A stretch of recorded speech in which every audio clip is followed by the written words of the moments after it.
Sir ಇದು ನಿನ್ನೆ ರಾತ್ರಿ 1 ಗಂಟೆಯಲ್ಲಿ ನನಗೆ ಫೋನ್ ಬಂತು. ಆ್ಯಕ್ಚುಲಿ ನಾವಿರೋ ಶ್ರೀರಂಗಪಟ್ಟಣದಲ್ಲಿ. 1 ಗಂಟೆಗೆ ಫೋನ್ ಮಾಡಿದ್ರು. ಯಾರು ಅಂದರೆ ಈ ಸತ್ತೋಗ್ಯವಳಲ್ಲ ಇವಳು ಶ್ವೇತಾ ಅಂತ, ಇವ್ರ ಅಕ್ಕ ತಂಗಿಯರು ಇಬ್ಬರೂ ಹಿಂಭಾಗ ಮುಂಭಾಗ ಇರೋವಂಥದ್ದು. ಇವರು ನಮ್ಮ ಚಿಕ್ಕಮ್ಮನ ಮಕ್ಕಳು. ನನಗೆ ರಾತ್ರಿ ಫೋನ್ ಮಾಡಿದಾಗ ಅಣ್ಣ ಹಿಂಗೆ 1 ಗಂಟೆಗೆ ಫೋನ್ ಮಾಡಿದ್ರು, ಯಾವುದಪ್ಪ ಫೋನು ಅಂತ ಫೋನ್ ತೆಗೆದೆ. ಅಣ್ಣ ಈ ರೀತಿ ಕುತ್ತಿಗೆ ಕುಯ್ದುಬಿಟ್ಟು ಮಲಗಿಸ್ಬಿಟ್ಟವನೇ, ಬೇಗ ಬಾಲ ಅಣ್ಣ ಅಂತಂದರು. ನಾನು ಯಾರು ಏನು ಅಂದಿದ್ದಕ್ಕೆ ಶ್ವೇತನಿಗೆ ಈ ರೀತಿ ಮಾಡ್ಬಿಟ್ಟವನೇ ಲೋಕಿ ಅಂತಂದರು.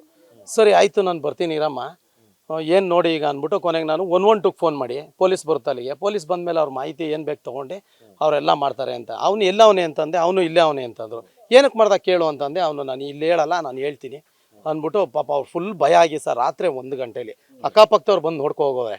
ಅದು ಬಟ್ ಮರ್ಡರ್ ಆಗಿರೋದ್ರಿಂದ ಯಾರು ಏನೂ ಅದನ್ನು ಬಂದು ಮುಟ್ಟೋದಾಗಲಿ ಮಾಡೋದಾಗಲಿ ಮಾಡಲಿಲ್ಲ. ಆಮೇಲೆ ಪೊಲೀಸ್ನವ್ರು ಬಂದು ಅವರು ಎಲ್ಲನೂ ರಿಪೋರ್ಟ್ ತೊಗೊಂಡು ಬಾಡಿ ಬಿದ್ದಿದ್ದು ಎಲ್ಲ ಮಾಜರ್ ಮಾಡಿ 3 ಗಂಟೆಗೆ ಬಂದು ಕೊನೆಗೆ ಬಾಡಿನ ಶವಗಾರಕ್ಕೆ ತಂದು ಹಾಕವ್ರೆ. ಅವನ್ನ ಅರೆಸ್ಟ್ ಮಾಡವ್ರಿ ಸರ್. ಸರ್ ಮಗಳನ್ನು ಅಷ್ಟೇ, ಇವಳಿಗೆ ಕುತ್ತಿಗೆ ಕುಯ್ದುಬಿಟ್ಟು ಗುದ್ಲಿ ತಗೊಂಡು ಹೊಡೆದು ಆನಂತರ ಮಗಳು ರೂಮಲ್ಲಿ ಮಲಗಿದ್ಲು. ಆ ರೂಮಲ್ಲಿ ಮಲಗಿದವಳಿಗೆ ಗುದ್ಲಿ ತಗೊಂಡು ಹೊಡೆಯಕ್ಕೆ ಹೋದ್ನಂತೆ. ಆ ಹೊಡೆಯಕ್ಕೆ ಹೋದಾಗ ಆ ಹುಡುಗಿ ತಳ್ಬಿಟ್ಟು ಹೋಗಿ ಇವ್ರು ದೊಡ್ಡಮ್ಮ ಹಿಂಭಾಗ ಮನೆಗೆ ಹೋಗಿ ಬಾಗಿಲು ಬಡ್ದು 1 ಗಂಟೆಲಿ ಅಷ್ಟೊತ್ತಿಗೆ ಬಂದು ತೆಗೆದು ಇವರು ಬಾಗಿಲು ತೆಗೆದು ಏನು ಅಂದರೆ ಅಮ್ಮನ್ನ ಹಿಂಗೆ ಸಾಯಿಸ್ಬಿಟ್ಟವನೇ, ಕುತ್ತಿಗೆ ಕುಯ್ದುಬಿಟ್ಟವನೇ ಅಂದಾಗ ಎದ್ನೋ ಬಿದ್ನೋ ಓಡ್ ಬಂದು ಇವ್ರು ಬಾಗಿಲು ತೆಗೆದು ನೋಡಿದ್ರೆ ಕುಯ್ದುಬಿಟ್ಟವನು, ಕುತ್ತಿಗೆನೂ ಕುಯ್ದುಬಿಟ್ಟಿದ್ನಂತೆ. ಮೆದ್ಲು ಆಚೆ ಬಂದ್ಬಿಟ್ಟಿದೆ ಸರ್ ಅವ್ರು ಗುದ್ಲಿ ತಗೊಂಡು ಹೊಡೆದಿರೋದ್ರಿಂದ.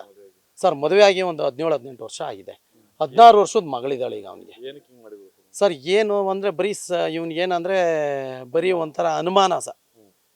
ಈಗ ನಮಗೆ ಅಲ್ಲಿ ಜಾಸ್ತಿ ಏಕೆಂದರೆ ನಮಗೆ ಇವ್ರು ಬಂದು ಹೋಗುವ ಅಷ್ಟೇ, ಫಂಕ್ಷನ್ ಇದ್ರೆ ಏನಾರು ಕರೆಯುವ ನಾವು ಬರೋರು ಹೋಗೋರು. ಬಟ್ ಈ ಥರ ಮಾಡ್ತಾನೆ ಅಂತ ನಮ್ಮ ಜೀವಮಾನದಲ್ಲಿ ನಾವು ಅಂದ್ಕೊಂಡಿರಲಿಲ್ಲ. ಅದೇ ಸರ್ ನಮ್ಗೇನು ಅಂತ ಗೊತ್ತಾಯ್ತಾ ಇಲ್ಲ ಮಾಹಿತಿ. ಇದಕ್ಕೆ ಹಿಂದೆ ಯಾವುದೋ ಸರ್ಕಲಲ್ಲಿ ಎಲ್ಲೂರು ಸರ್ಕಲಲ್ಲೋ ಎಲ್ಲೋ ಒಂದು ಮರ್ಡರ್ ಆಯ್ತಂತೆ. ಬಟ್ ಈಗ ಅವ್ರು ನಮ್ಮ ಚಿಕ್ಕಮ್ಮನ ಮಗಳು ಅಂದಂಗೆ ನಿನಗೂ ಇದೇ ರೀತಿ ಮಾಡ್ತೀನಿ ಅಂತೇಳಿ ಹೇಳ್ತಾನೆ ಇದ್ನಂತೆ ಸರ್. ಸರ್ ಈಗೇನು ಶಿಕ್ಷೆ ಆಗಬೇಕು ಸರ್ ಅವ್ನಿಗೆ. ಆಮೇಲೆ ಒಂದು ಮಗು ಇದೆ ಸರ್ ಅವ್ನಿಗೆ, 16 ವರ್ಷದ ಹುಡುಗಿ ಇದೆಯಲ್ಲ, ಅದಕ್ಕೇನು ಮಾಡಬೇಕು. ಯಾಕೆಂದ್ರೆ ಈ ಕಡೆ ತಾಯಿನೂ ಇಲ್ಲ, ಯಾಕೆಂದ್ರೆ ಇವನು ಏನೂ ಮಾಡ್ತಾ ಇರಲಿಲ್ಲ. ಪಾಪ ಅವಳೇನೋ ಬಸ್ ಫ್ಯಾಕ್ಟ್ರಿಗೆ ಹೋಗಿ ಕಸ ಗುಡ್ಸೋ ಕೆಲ್ಸಕ್ಕೆ ಹೋಗಿ ಎಷ್ಟೋ ಬಂದಿ ಸಂಬಳದಲ್ಲಿ ಈ ಕಡೆ ಮಗಳನ್ನೂ ನೋಡ್ಕೊಳ್ಳೋಳು. ಇವನಿಗೆ ಸಹಿತ ಕಾಳೆನಹಳ್ಳಿ ಸರ್, ತೂಬನಕೆರೆ ಕಾಳೆನಹಳ್ಳಿಲಿ. ಹೌದು, ಅಲ್ಲೇ ಇದ್ದ, ಮನೇಲೇ ಇದ್ದ ಸರ್. ಏನು ಹೆದರಿಕೆನೇ ಇಲ್ವಂತೆ, ಏನು ಮಾಡ್ತೀರಾ ಮಾಡ್ಕೊಳ್ಳಿ ಅಂತಿದ್ದಂತೆ. ಯಾವ ಪೊಲೀಸ್ ಏನು ಬಂದು ಏನು ಮಾಡ್ತಾರೆ ಅಂದ್ಬಿಟ್ಟು ಕೊನೆಗೆ ಪೊಲೀಸವ್ರು ಬಂದು ಎಲ್ಲ ಮಾಹಿತಿ ಕೇಳಿದಾಗಲೂ ಹೇಳಿದ್ನಂತೆ. ಅಲ್ಲಿಂದಲೇ ಅರೆಸ್ಟ್ ಮಾಡ್ಕೊಂಡು ಬಾಡಿನ ಅವರು ಶವಗಾರಕ್ಕೆ ತೊಗೊಂಬಂದ್ರಂತೆ.